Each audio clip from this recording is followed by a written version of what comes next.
Good morning, everybody, and welcome to Living Astrology with Janet. It's time to grab your cup of coffee or your tea, sit back and relax while we chat about what is happening up in the stars above for the week ahead.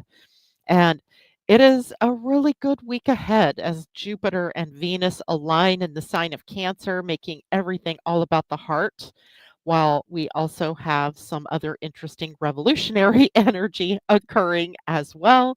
So today's show really was about a revolution of the heart and also the mind. And thank God today Mercury moved to direct. It's already happened. I noticed when I pulled the chart this morning that Mercury was already in direct mode, no little R next to the symbol for it. So that's a good thing.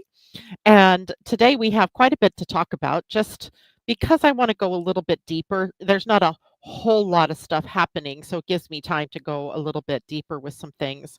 This morning we're going to start out with the moon because I noticed also when I pulled the chart for the day that the moon is in a conjunction to the north node, and that is often a very powerful time for us to join our emotional selves with the destiny or purpose that we're here to live out. And then after that, we're going to talk about what's going on with the new Human Design Week, where we see the sun in the gate 4, the gate of possibilities, and the earth in the gate 49, the gate of revolution. Revolution, interestingly enough, sitting on the emotional center, a center that in and of itself is going to be undergoing a revolution in the very near future. And then we'll also talk about how the Mercury direct today is impacting all of us. What were you learning through the Mercury in retrograde itself? And now that he is direct, what does that mean? How do you take all of that and move forward? And then we'll also talk about today's um, sextile from the sun into or from Saturn and Neptune to Uranus. Uranus in Gemini and Saturn and Neptune in Aries. And how is that playing out in the minor grand trine that it is a part of? But also, what does it mean in the bigger picture of everything that's happening? And then I'll also want to take a look at other parts that are important today. Venus aspecting Jupiter in an exact conjunction, which is such a beautiful blend of energies. The two benefic planets meeting in the sign of the heart, the sign of the family, the sign of nurturing and caretaking, all of that type of thing. But they are they're meeting at a gate in human design called provocation. Ooh, I mean, it's a gate, right? That actually kind of provokes us to move out of our stuck zones and into our purpose and the dynamics of our spirit guiding us on this journey. And then lastly, we have a Mercury in Leo, sextile Mars in Libra later in the week, but before I meet with you on Friday. So we have, like I said, quite a bit to talk about this morning. Thank you all for joining me. I see some people that I love to see first things in the morning. I love all of you, don't get me wrong. But Julie, good morning to you. Joan Durkee, happy Monday to you. Diana S., moon void, of course, till tomorrow morning. My natal moon conjunct moon node floating, floating, floating, floating. That's a good way to go through it, I say, Diana. And hello to Amanda. And I see others of you out there who haven't checked in yet to say hello. It's good to have you all with us. So, the fact that the moon is moved into the void tells us that, the last contact that the moon makes before it goes out of the void, or makes the next contact after the void, is a planet that we're kind of left with, or a point. In this case, this is a point, an important point, that we're kind of left with this energy then for the day or the hours, however long the moon is in that void. And I should have looked that up because since you've mentioned it, I've got it right here from 2:55 a.m. and this is East Coast time. So 2:55 a.m. until 6:34 a.m. tomorrow. So literally, a little more than 24 hours, about 28 hours worth of void. and that means we're left with 28 hours worth of the sun, or I mean, of the moon conjunct the north node. So let's talk about what that means because, first of all, the north node is sitting in the gate 22, which is called the gate of grace. It is also on the emotional center. I mean, can you see like a lot of energy is like being focused around the solar plexus of our human designs? And that is, I think, as a preface to, this evolutionary leap that we're undergoing or that the solar plexus is undergoing over time, it could really change the way that we operate. It will change the way that we operate in the emotional realm. So we begin today with this influence that while it lasts, for just a day, in this case, it has a lot of potency that's worth pausing for and really thinking about what this means for you. And whenever the moon meets the north node, it's as if our emotional compass lines up with our soul's evolutionary path. And even though you may not personally have a north node that's sitting at this gate or in that particular degree of Pisces, it is something that will be impactful for us all. And the north node points us toward where it is growth lies. Where is it that we can evolve and where is it that we can move forward? And it's not always the easy road. Trust me, it is not always the easy road, but it's always the one that will bring us into greater alignment with our destiny. And this is more of a collective destiny as well as a personal destiny here. And the moon, she really represents our instincts, our intuition, our feelings, our inner tides. So when these two meet, your emotions can feel unusually maybe on purpose, right? I'm on purpose. I get where I'm going. Somehow, maybe even in the time, that we have this void of course moon, you're sitting with this idea of purpose and destiny and what's my next step, that type of thing. Now, in Pisces, this union takes place on a deeply spiritual plane, and it's got a spiritual tone to it. It has a very compassionate tone to it. And Pisces energy kind of dissolves barriers, right? Pisces is the sign of dissolution, and it wants unity, it wants connection, it wants oneness. It wants a sense of belonging to something bigger than itself, like to the higher spirit or to the divine.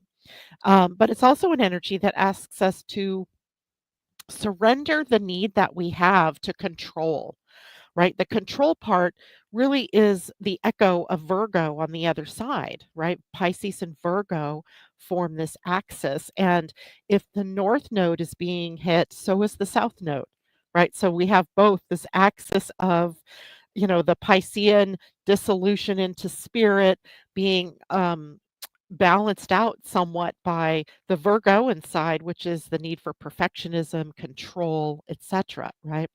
So the lessons today really lie in trusting the flow of the universe, right? Trusting that even though the outer world might be chaotic, that things seem dire, that in your own personal life, that things might be crashing down, literally, all around you, that there's a greater purpose in it, that it's not just, punitive for something you did or didn't do, right?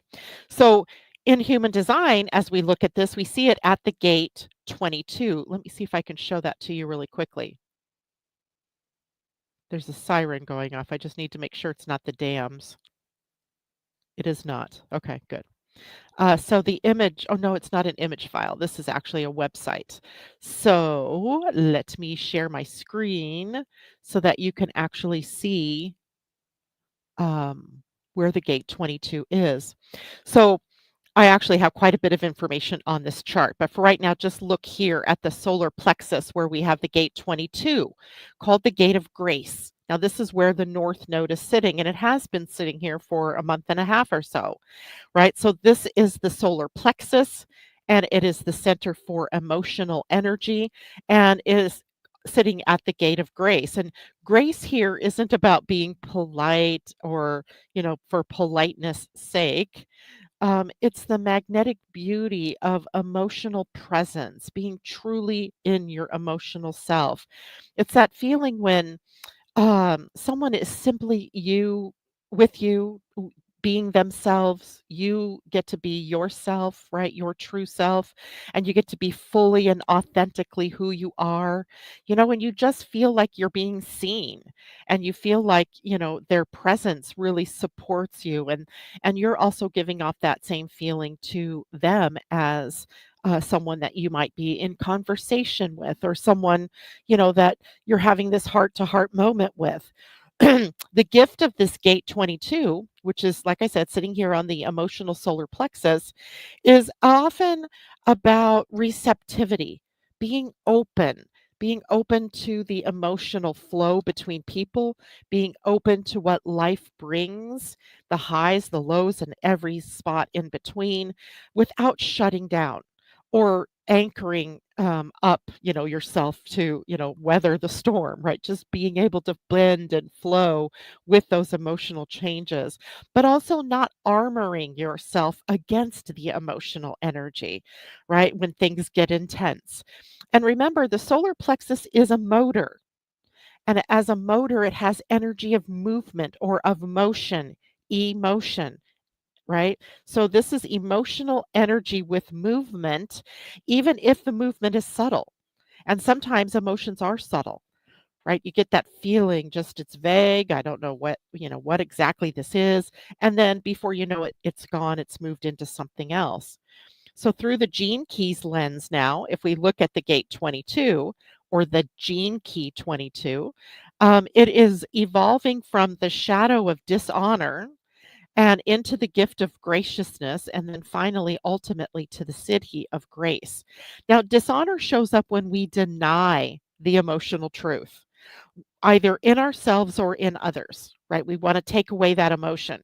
It happens when we dismiss feelings, or we belittle emotional needs, or we override our own heart for the sake of appearances, right? We're doing something that doesn't really suit us or fit us, but we're doing it because it feels like we need to, right? Now, graciousness emerges when we hold dignity and openness and for all of the emotional states that we might go through, right? The highs and the lows, even the messy ones, right? Even those ugly emotional energies that come up sometimes. And it's the ability to remain kind without pretending, um, to be real, but without being reactive, right? To be your authentic self, but you don't have to do it in reaction. You can do it through response. And that's the big lesson in the emotional center. So today you may notice opportunities to choose graciousness over reactions and to bring a calming presence into the situations that might otherwise be over the top emotional, that might bring spiritual or physical trauma or drama into your face, right? And now let's just briefly touch on the opposition point, because the opposition point is to the south node, and the south node is up here in the head center, or excuse me, the ajna center, at the gate 47, which is called the gate of the mindset. And Karen used to kind of lovingly call it the gate of stinking thinking. Because the 47 can sometimes get caught up in, this mind that, is just talking, talking, talking, talking, talking up, talking down, talking through, sometimes even, negativity that is, creating, a mindset. The more that you bring it into reality, the more that that mindset is negative. Now, the South Node represents our old habits, the old routines, the comfort zone, the one that I'm sorry, I'm having a throat issue here. Excuse me.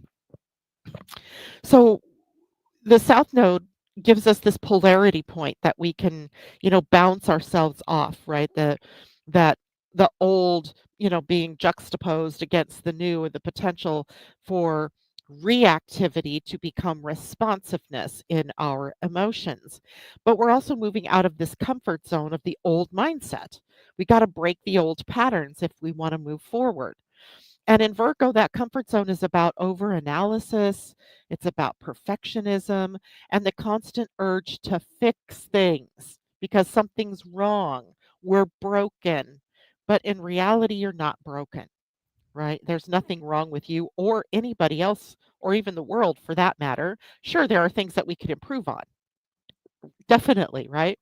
But it's trusting in this moment that it is operating as it is meant to, and all things are, moving in accordance with the way that they're meant to. The Virgo South Node says, get it right before you can rest. That's an old paradigm. But the Pisces North Node says, trust the moment and rest and then see what you can get right. Right? Rest. That's a new thing, right? Stand back, pause, breathe, rest, get a new perspective, and then take action. So today is a day to really loosen your grip on needing every detail.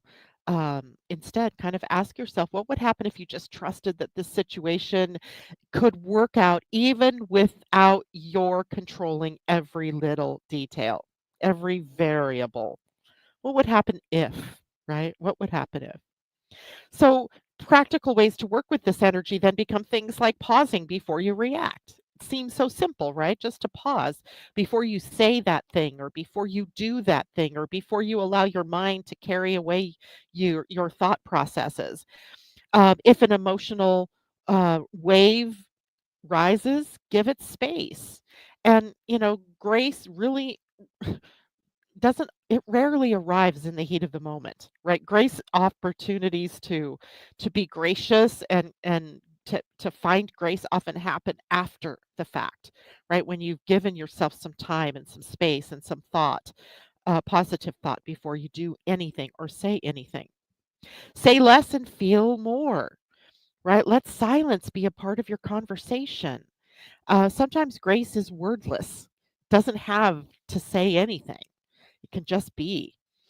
Engage in beauty, right? One way to get yourself out of a mindset or to get out of an emotional reaction is to just surround yourself with art or nature or music that just opens up your heart, that changes the feeling, changes the emotional energy. And then for above for the highest thing that you can do for yourself is to release perfectionism, right? Notice when you're nitpicking at yourself or at someone else. And, dic- let something else dictate your actions. Let love, let comfort, let anything else, beauty, harmony, let all of those things dictate your actions, not this need for nitpicking or being perfect. So, in closing on this particular segment this morning, the moon and the north node in Pisces remind us that our future path is not built on flawlessness, right? It isn't. It's built on the grace we bring into each step that we take. And grace begins with the moment that we release the need to be perfect. We're perfect. And to be fully present instead, right? Be fully present. All right. Let's see who else has joined us here this morning. Teddy, good morning to you. And J Lo, or is that J Lo? Suzanne Brown, good morning to you. She's in California. Have not been sleeping well, and my emotions have been very high. I think that happens to a lot of people right now. Suzanne, so you're in good company. Christine Buckingham, good morning to you. And Narges, good morning to you. Sarah, good morning to you. Lo, there you are. I knew I saw your name there. Happy Monday. And Asa, good morning to you. It's great to have you all with us this morning. So if you have any questions about things that we're talking about, please feel free to pop them into the chat, and I'll come back to those questions. Now, I want to go back for a moment to my human design chart here because now I'd like to kind of talk a little bit about the human design and the gene keys. Um, some of you are new to my broadcast, and some of you have been here for a long time, so you've heard me talk about human design. You've heard me talk about the gene keys. But, before we really dive into what this week's sun and earth energies are, let's just take a moment to talk about the relationship between human design and the gene keys because they're deeply connected, yet they serve us in different ways. right? They're deeply connected. In fact, the gene keys is built upon the human design system. Richard Rudd, the creator of the gene keys, was already a human design consultant and then had a mystical um, uh, time that he kind of birthed the gene keys out of. And here's kind of how I want you to think about the gene keys and human design. So think of human design as the blueprint. Right, here's the human design chart. Think of all of it the way that it's set up in your own personal chart as your blueprint. And it's the architecture of how your energy operates. And it maps out your unique wiring, showing where you're designed to, make decisions, how you're designed to make decisions, how you process information that comes in, and the consistent and inconsistent energies in your life. Right? That's your human design. The gene keys, on the other hand, it shows you the journey that you're here to undertake, the path of how that energy evolves through self awareness and conscious choice and empowerment. And they take, each of the 64 archetypes. There are 64 gates in the human design, there are 64 gene keys, and those are archetypes, right? They're archetypal energies. So it takes each of the 64 archetypes found in human design and then shows them as a spectrum of energy, that a frequency, let's say, from the shadow to the gift to the city. Right. So we get to see the full potential of the energy that we could express as we grow and we transform. So the journey is in the gene keys, and the wiring or the blueprint is in your human design. Human design tells you what's in the design, who you are. The gene keys show you what's possible as you live it out over time. I hope this is making sense, right? Because people often ask, what's the difference, right? So this week, the Sun and Earth gates give us a beautiful example of how the blueprint and the journey can work together. Actually, every week we get this, but it's very clear, I think, in the week that we're coming into today. So the Sun today is in the gate 4. The 4 is up on the Ajna, and it is called the gate of possibilities in quantum human design. And I really love the way that that sounds, right? Because in the thinking, um, in the mindset gate over here, where the south node is, the old thinking is about being logical, being in a pattern, and being kind of, seeing things like through the lens of the mind. And the gate 4, although it is still in the mind and still therefore logical, in some respects takes that logic and opens it up and says, okay, well, what more is possible? And that's when it's operating in its highest, right? It's like, what more is possible? How could this get better? Right? What other way could I look at this? So the sun is really shining this bright light for us on the energy of that thinking, that conceptualizing mind. And here the energy is about finding patterns, answers, and solutions, just like it normally would be as part of the mind. But it's important to remember that the mind is not here to make decisions for you. And the gate four's answers are mental possibilities, not absolute truths. So we have to draw this little line that says, just because it's an idea doesn't mean it's the one, right? We get to work with this. At its best, the gate 4 looks at the future and asks what could go right. It's the kind of thinking that can spot potential, where others, are kind of dead end thoughts. That's a dead end. Can't go beyond that. And it's innovative. It's future oriented thinking. It's future focused energy. And yet it needs, input from other centers, like for example, the solar plexus, right? Where the earth is at the gate 49, right down here on the solar plexus. So as it gets this input from the other centers, then it can determine which possibilities are actually correct for you to take action on. This is why you also need to understand your type and your strategy, right? That tells you first, that's your biggest decision point. Like, how do I make this the best decisions? And then when you're looking at those possibilities, instead of getting confused about, well, which one should I take action on? You go to your strategy, right? You go to that strategy that says, what feels the best, or what's my intuition saying about this, or is it something that I'm responding to in my outer world, or am I trying to respond from a place of thinking? And on, right? If you don't know what your type and your strategy are, it's time to get a human design reading, by the way, because that's where it's going to tell you how it is that you operate, what's your operating system. Now, in its shadow side, the gate 4 up here in the ajna can become rigid or fixated on the answer and dismissive of anything that doesn't fit its framework, right? It's like it's stuck right there. That's the answer. I can't see any of the other possibilities anymore because I got fixated. And that's when possibility turns into narrowness. And when we're looking at the gene keys, we see how this journey of this releasing yourself from this mind that can get narrowed starts with the shadow of intolerance. And intolerance here is about when we cling too tightly to our own mental constructs. We become intolerant of other perspectives. Like we kind of get built behind this, blinder. And this is the energy of quick judgment, of mental defensiveness, and needing to be right. Right? There's this, I need to be right. I'm right. You're wrong. Right? That's the assumption. When we level up to the gift, we see that true clarity is born when your mind is open.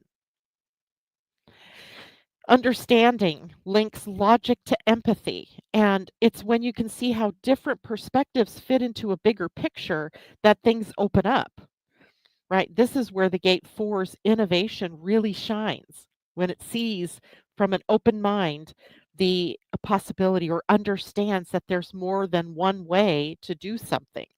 There's more than one right answer. There isn't any one right answer. And then when we can rise to the level of the city, we get into forgiveness. So we're taking this journey. The journey in this particular gene key is intolerance to forgiveness by being understanding, by tapping into understanding. And forgiveness at the highest level here, the mind is no longer, it no longer needs to judge, right? Forgiveness here is the release of mental conflict, and it allows peace to exist regardless of the circumstance, right? Regardless of what the outer world is bringing, what your inner world is trying to concoct, you can still be at peace, right? You can forgive this, right? Forgiveness as a word is just about the suspension of judgment about something or someone or yourself, right? The suspension of judgment. So this week with the sun here in the gate 4, you might feel a stronger urge to figure things out, at least initially, because your mind is activated. And if you look, you've got two mind gates defined, the 47 with the south node and the 4 in the sun. So you might notice your mind is scanning the patterns and scanning, looking for recognition about what's going on, the solution. What is the solution to this problem? Whether it's in your personal life or your work or even in the news, right? You're looking at the story and the story is horrible. And now, how do we solve the problem? So, the invitation for us this week is to use this energy with curiosity instead of certainty. Because remember, the theme in the ajna is certainty. And, some people can have certainty. They think they know how everything is going to work, right? They're very certain of themselves, of the world, of their beliefs, of their philosophies. The other half of us have an open ajna and we have no certainty, even though we might be borrowing certainty from other people. So instead of certainty this week, remain curious, remain open minded. Ask the I wonder questions. I wonder what would happen if. I wonder if I could try it this way. I wonder, just as a I wonder, right? Ask yourself, are you looking for possibilities or are you trying to prove that your way is right? And am I open to a solution that might surprise me, right? What if I tried something completely different? Gate four's highest expression is not about having the answer. It's about creating the mental space where new answers can emerge, right? Where something new can be brought out and given to the world or given as a new solution. All right. Now let's look at where the Earth is in all of this, because the Earth and the Sun in the Human Design Week, they play off one another, right? The Earth really shows us what needs to be grounded within us in order to reach the highest perspective of the Sun. So if the Sun's highest perspective is forgiveness, the Earth in the Gate 49 revolution and the shadow of reaction, the gift of revolution, and the siddhi of rebirth, it's going to give us the journey on how we get there. How do we get to that sun's highest expression of forgiveness? So, the human design lens here, gate 49, sits on the emotional center, and it's a tribal emotional energy. It's deeply concerned with fairness and justice and protecting what truly matters in our relationships and our communities, our tribe, right? And this is the energy that says we stand together on shared values. And if those values are broken or stepped on or trashed, it's time for us to change. It's time for us to dump that faction or that group that isn't aligned with our values, right? We realign, right? We create a revolution, right? And revolution doesn't have to be battle like or, war. It's just a revolution change, right? Making change. So this gate 49 is also called the gate of principles. It can make or break alliances based on whether core agreements are honored or not. And that's why, in its lowest expression, this gate can be reactive because it severs ties quickly when hurt or betrayed. But in its highest expression, it channels that same clarity into conscious restructuring, revolution with purpose. Revolution without purpose is just a war, it's just a battle, right? It's just a bunch of people arguing and fighting and fussing over something. So when we look at this into the gene keys, when we look at the shadow here is reaction, and it's emotional reactivity that burns bridges and really escalates conflict without any kind of constructive resolution. There's nothing constructive in the battle lines that have been drawn, and there's nothing, there that you can build upon, right? That's what the shadow energy of reaction does. In the gift, the revolution itself is conscious dismantling of systems or patterns or relationships that no longer serve, right? That you're no longer a match to. And it's done from a place of integrity, not retaliation. It's not vengeful. It's not retaliatory. It is doing this from a consciousness of re evolving, right? Revolution, re evolving. In the siddhi, the highest expression, we get rebirth and, complete transformation of self or society where something new and life giving emerges from what was released, right? The universe does not like a void. So into the void, something new flows. And that's the possibility where closed mindedness doesn't allow new ideas or new information to flow in. Open mindedness or open heartedness here gives us the opportunity for the new to flow in and, you know, perhaps emerging a new paradigm, right? A new ideal. So, with the earth here, this energy grounds us in emotional truth. You might feel more sensitive to breaches of trust or to dishonesty or to situations that don't align with your values. You're really seeing the difference between, what is you and what is not you. There's a sensitivity here, and it isn't a flaw, right? It is guidance. If you look at this, remember last week we talked about the gate 19 as the sun in Leo moved through the gate 19 called the gate of sensitivity. And now we have the earth at the gate 49. So what is that open-minded sensitivity, the feeling of what's coming, the feeling of the emotions of others and of yourself and the community or tribe that you're a part of. Where's it heading? And what's it showing you about yourself, right? Emotional energy is really about, well, my feelings are telling me something about what is happening around me, about my truth, that type of thing. But here's the real key. Real revolution in this frequency is not driven by rage or anger or upset. It's fueled by the desire to birth something better, right? To birth something new. So when you feel that internal kind of this can't go on within you this week, it's rising and it asks you to pause and then to ask questions like, why am I reacting in this moment? Or what am I reacting to in this moment? And uh, from there, asking the next question, can I respond? Right? Am I responding in alignment with my deeper values, or am I responding to the reactive nature of the emotion? And then what would rebirth look like in my life, right? What would rebirth look like here? And how can I move toward it gracefully, right? Gracefully. And as we put all of this together for the week, then what we see is, the sun in the gate 4 and the earth in the gate 49 show us that change begins with seeing things differently, from, daring to think differently. Right, and it takes root when we stand firmly in our values.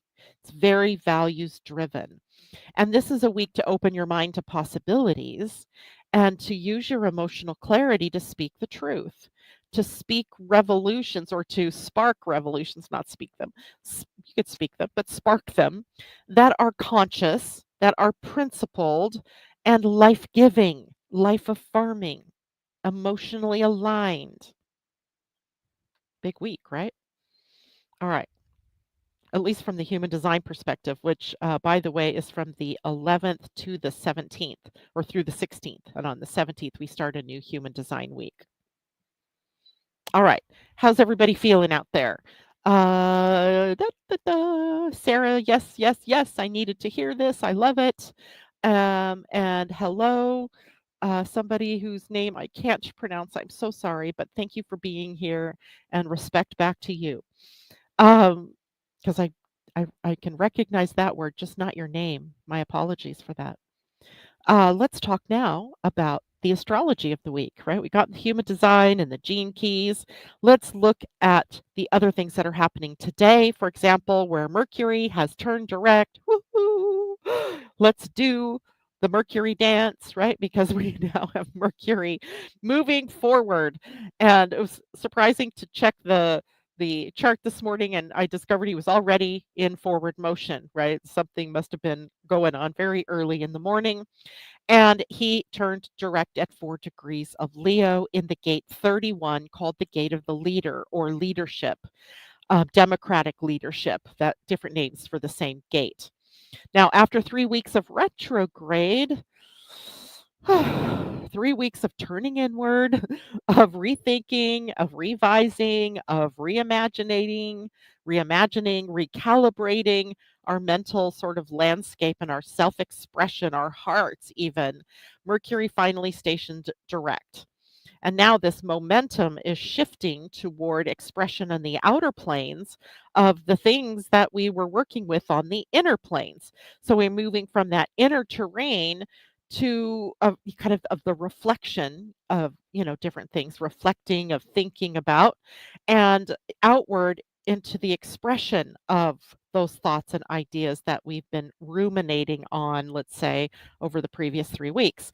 The things that we've been processing privately are now ready to be voiced and shared and acted upon, right? Now, remember though, Mercury doesn't like just jump ahead. He's kind of stationary at 4 degrees for a bit. He'll gain speed slowly, and after about another 2.5 weeks, he will move out of the zone of the retrograde and into new territory. And that will be when he passes 15 Leo and will be later in this particular month. So we still have some wobbly time right? You might not yet be totally clear about what to bring out or what to say or do. And that's okay because Mercury is still, waking up from his slumber, let's say, of the previous 3 weeks. Now, over the past 3 weeks, Mercury's been retracing his steps through the sign of Leo. And during this retrograde, our focus turned inward, especially around things to do with our heart and our desires and our self expression, how we say what we want to say, how we show up in the world as our true, authentic selves. Maybe we've been reviewing the stories that we've been telling ourselves, about our potential, about our world, about you fill in the blank, right? The way you take up space or the way you express your unique essence in the world, all these different ways in which Mercury might have had us looking inward at our Leo selves, that part of ourselves. And whatever house that Leo occupies in your astrology chart is where all of this was taking place. Um, I forgot to share the screen here so you guys could see what the chart looks like. So right here on the left, just under the horizon line, is the planet Mercury at 4 degrees of Leo, already in direct motion. You don't see the little R next to it. So he's already moved into direct. Now, during these last 3 weeks, you may have noticed moments of self censorship. Um, where you were stopping yourself from saying, something that was truly true for you. Maybe you were hesitating to speak or to speak up when you needed to. Or the opposite, times when you spoke too quickly and then later was like, "Oh God, what did I do?" Wishing for a do-over. And retrogrades kind of do give us the do-over, right? They slow us down so our words and thoughts have a chance to sort of catch up to our heart, right? Rather than be very Martian and just direct in what we say, sometimes the retrograde helps us to slow down so that we can really catch what is true and authentic for us.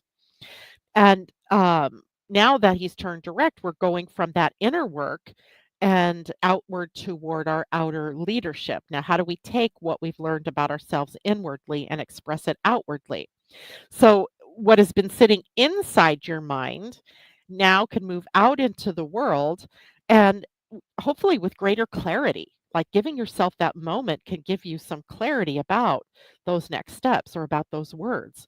The mental fog begins to lift, and the insights that have been brewing inside are ready for their debut, right? It's ready to be popped out there into the world. But here's the key. Here's the key. There's always a key. What you say next matters. The first days of a direct station of any planet, but in particular Mercury, they're potent and they really set the tone for the next, 3 months of Mercury's cycle here.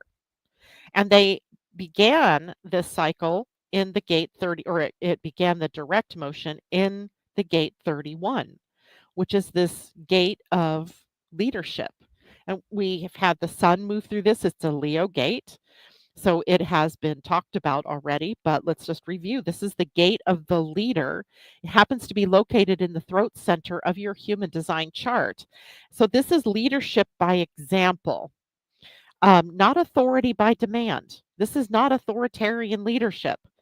It's the kind of leadership that emerges because people trust you, not because you told them that they have to follow you or they have to do as you do or they're disloyal, right? It doesn't demand loyalty.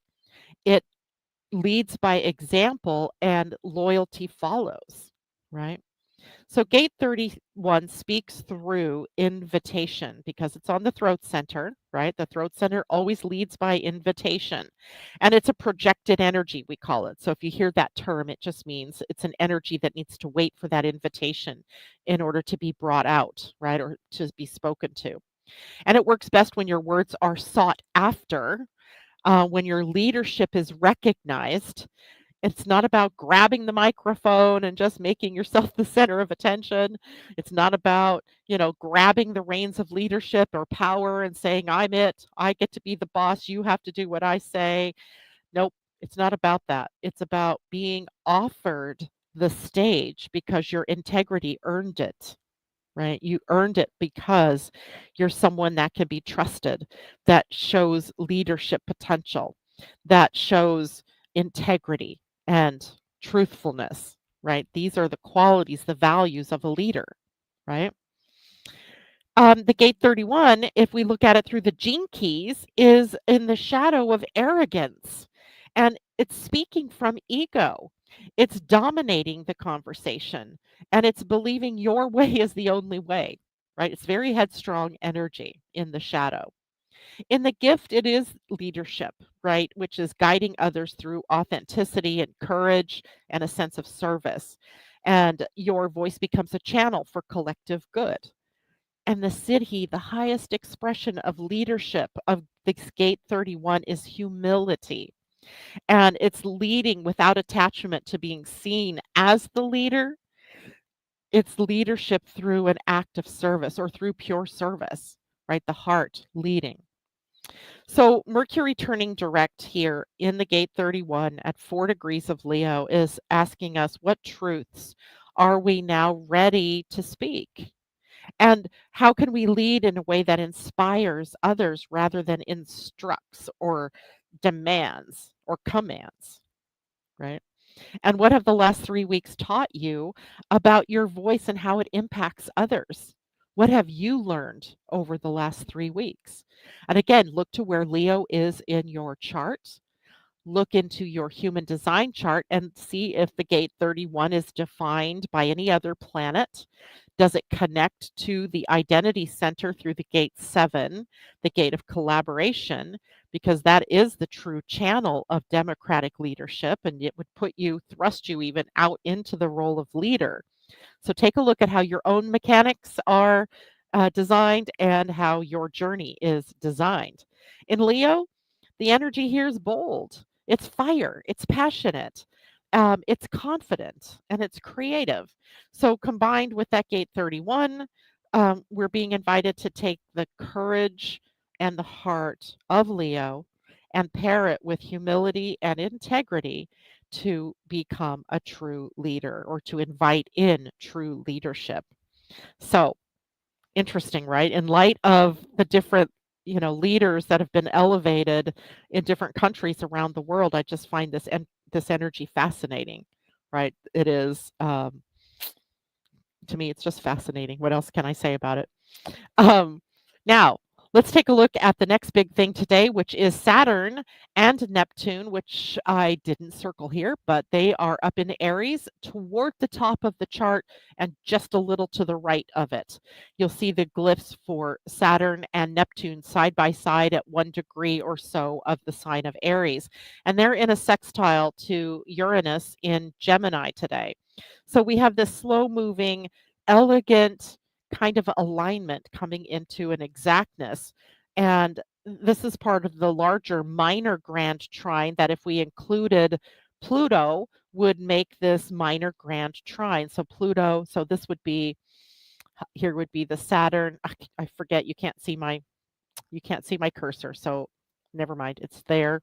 Trust me. The minor grand trine, I've showed it to you a couple times. So this minor grand trine has been humming in the background for several weeks and will hum in the background for several years, right? Literally up until about 2028 before, one or the other of the planets moves far enough out of sync with the others that we no longer have that minor grand trine. And this makes this quiet but persistent undercurrent of change, right? The minor grand trine is made up of a trine between Pluto and Uranus in this case, but then it's also made up of two sextiles, right? The sextile that we're speaking of now, which is Uranus to Saturn and Neptune. But at the same time, there's another sextile from Pluto to Saturn and Neptune.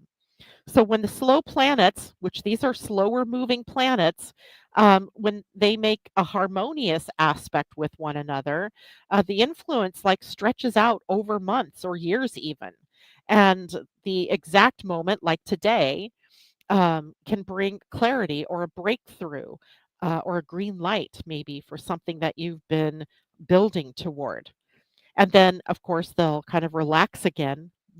The minor grand trine does not go out of orb, though. Something is always filling out the minor grand trine for the next several years. Now, the players here are Saturn, Neptune, and Uranus specifically. That's what we're talking about right now. And Saturn is the architect, the builder, the one who gives form and structure and discipline. And in Aries, Saturn's usual measured approach has a sort of pioneering edge to it, right? It's asking us to build, but to build something new, not just reinforce the old. So that's why we see a lot of structures and old stuff falling and failing because it's lame. It doesn't have staying power. And Saturn, recognizing that, says, okay, let's build something new, something that will last or stand the test of time, something that will last. Neptune in all of this is the dreamer, um, the mystic, the spiritual advisor, who dissolves boundaries, yes, but also reveals deeper truths and also helps us to align with our ideals. Neptune's vision turns toward our personal courage, our spiritual independence, and the bravery to dream differently, to dream a new dream, to dream a bigger dream, right? And Uranus, of course, as we know, is the revolutionary, the awakener, the innovator. He's the one who disrupts the stale and the stagnant. He's the liberator in this case. And in Gemini, Uranus is shaking up the way we think, how we communicate with one another, and how we exchange ideas. Where do we get our news? How do we get our information? What is the veracity of the information? Is it true? Is it not true? How do we know this? How do we, get duped into believing something that isn't true? And all of the systems then that govern those processes, how like media, right? Social media, etc. So the sextile, which is a 60-degree relationship, which is usually harmonizing, right? It's a good aspect pattern between Uranus and Gemini and Saturn, Neptune, and Aries. And it's an opportunity for graceful change. A sextile is that aspect that we can think of as an opportunity knocking on our door. It's cooperative, it's supportive, and it doesn't force change, but offers up a pathway for that change. And here, Saturn and Neptune join forces in Aries, blending structure and vision, and then discipline and surrender as well. They're the dream and the blueprint. They're both. And they hold both the inspiration and the scaffolding of building the dream. And Uranus and Gemini adds the lightning bolt, the part we didn't expect, the fresh idea, the innovative twist, the unconventional technological leap, the sudden awareness that shifts the whole plan into something new, something more alive, perhaps. And this innovation can actually build. We can build upon the innovation. And it's change that's not just theoretical, it's actually practical, tangible, and sustainable. It's the best of all the three, outer planets here, or the ones that four planets that are involved. Now, the role in the minor grand trine. The sextile is just one leg of this ongoing pattern or configuration that's been activated and will stay activated for several years here. And it's a configuration that blends harmonious aspects, right? It's made up of two sextiles and a trine. The positive aspects of these planetary relationships. And it can, in a way, keep us steadily, but maybe quietly at times and loudly at others, but quietly moving steadily toward a new goal, right? A new world, a new way of being. And, think of the minor grand trine as a subtle but consistent wind at your back that keeps your sails inflated, right? It's not the gale force change of a T square, let's say, or the locked pressure of a grand cross. It's the slow, steady movement toward a vision, especially when you take small but deliberate steps, when you follow the plan, right? The strategy. Because Uranus is the linking point here, it may feel sudden in the moment, but they've actually been in motion for a while. So when things leap forward, it's not because it's out of the blue so much as we've been building toward this. Um, And it's been building quietly, perhaps under the surface, and has just busted through, kind of like a volcano, right? The energy's been building. We haven't seen it because it's underground, and then boom, right? It explodes. Now, in the human design aspects, I've got to check something here because I'm pretty sure Saturn has moved out of. Nope, Saturn is still in the gate 25. This is awesome because it is the gate of spirit. And, this is universal love. And Neptune's also in this gate, by the way, because they're in a conjunction. It's the ability to hold life with openness and innocence, even in the face of challenge, right? Even when we're being challenged with the ugliness of the outer world. The gene key, the 25, is moving us from the shadow of constriction to acceptance in the gift and to universal love or unconditional love in the highest, right? So it's the path of constriction to universal love through acceptance, reminding us that real innovation doesn't come from fear. It really comes from an open heart, right? It sits on the identity center. It's one of the gates of love. And then Uranus is in the gate 20 right now, the gate of the now, right? The now moment. And its presence in action. And it's being able to respond to the moment with clarity, with wisdom. And the gene key 20 moves us from superficiality to self assurance to presence, being fully present, showing us that sustainable change can happen when we're rooted in the present moment, not lost in either the nostalgia of the past or future worry, right? Just being here in this moment, in this now, right? It's really kind of beautiful when you work with it that way. What time is it here? Ah, just a few more minutes. So, um, the last aspect that we have for the week is all about Mars in a sextile to um, um, my mind just went blank. Mars. Oh, here, let's just look at the chart. Mars in a sextile to Mercury. That's right. It's Mercury sextile Mars. So because Mercury is out of retrograde and now in forward motion, we get the recalibrating that we've done in our desires and in our hearts and our passions, and we get to link it with Martian action. But remember, Martian action in Libra isn't the same as in other signs where he can be boldly pushing his way or forcing his way into something.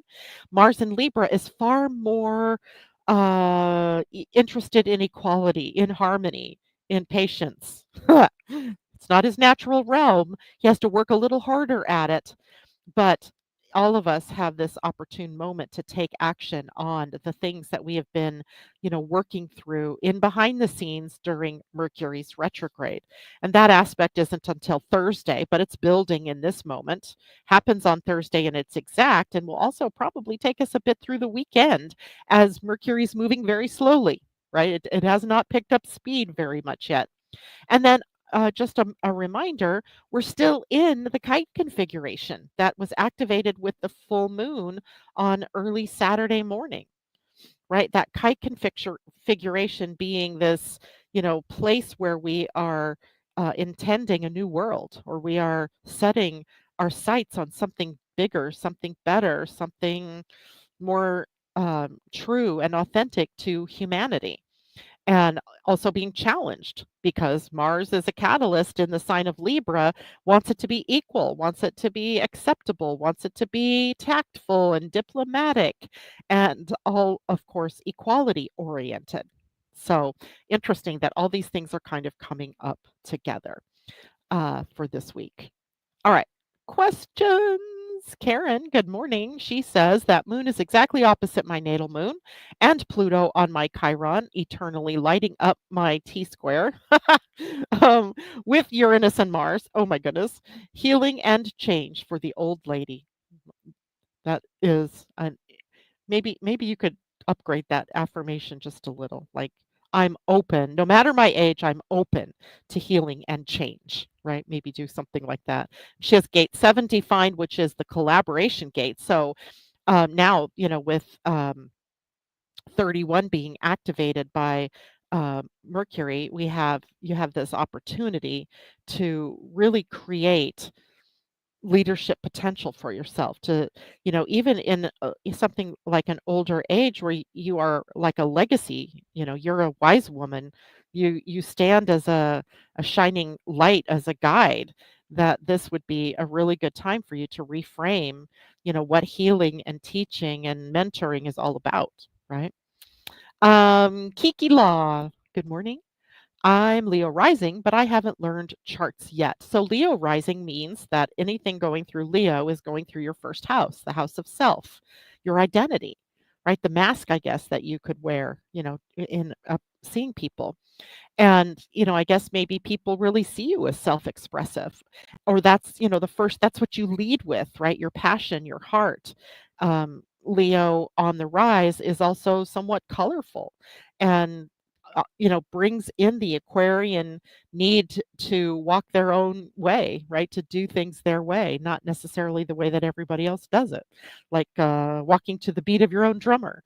So that's what that would be, right? Leo rising. So then, depending on what the rising degree is, you have Mercury now transiting through and going direct in that sign. So it feels to me like then there's maybe this new you that's ready to emerge, right? That's coming to the surface during this period of time. All right, you guys, that's it for me this morning. Thank you so much for joining me. I will see you on Friday. We'll talk about the weekend. And in the meantime, take care. Have a wonderful week. Use your new words, your new thoughts, identify where it is your mind has kept you prisoner to some old paradigm and break out of it. All right. Much love to you all. Bye for now.